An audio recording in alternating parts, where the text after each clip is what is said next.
Well, there may be a new casualty for the new health care law. ObamaCare could be threatening fire departments across the country.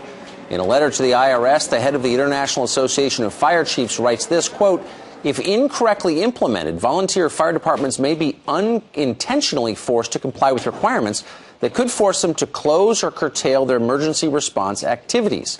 With so much at stake, why isn't there an exemption for our fire departments, and is one necessary?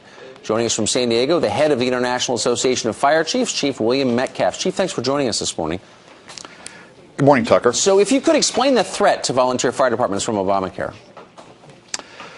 I think most of us have heard about the requirements of Obamacare that large employers provide health insurance for their employees. Large employers are employers with more than 50 employees. What a lot of people may not realize is that the IRS, which is responsible for enforcing this requirement, considers volunteer firefighters as employees. And the implication of that is that that volunteer fire departments across this country, those that have more than 50 members, may suddenly find themselves in the position of having to buy health insurance for their volunteers. Those organizations pay for their operations with bake sales and car washes and other fundraising events. They can barely, in many cases, keep the fire engines running, and suddenly they may be faced with an unexpected new expense. And that expense may cause them to either go out of business or actually reduce the number of volunteers. It's hard to think of a more straightforward public good than a volunteer fire department. I mean, that's really the best of America right there. How could the IRS consider a volunteer fire department a business? I think you'd have to ask the IRS that. We have been dealing with them for quite some time on this issue, and it's not just the issue of whether volunteers get paid.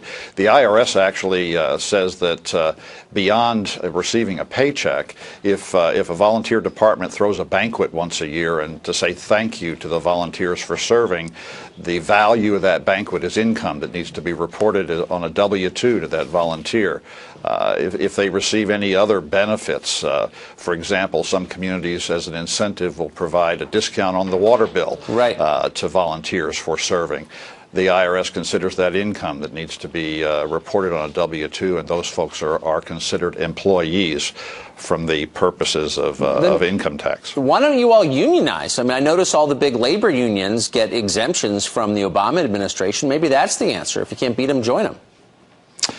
Well, I think that the volunteer fire service does come together and does work across this country and on common issues, and this is an example of that. We don't believe that anyone sat down and intentionally said we're going to go out and cause volunteer fire departments to have an unexpected financial burden placed on them. Right. We believe this is an unintentional consequence of the law, and we're just asking for a simple fix that will preserve emergency services across the country. It's unbelievable. I guess you should have given more to the Obama campaign.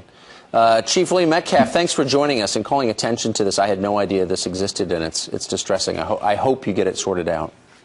Thanks for having us, Tucker.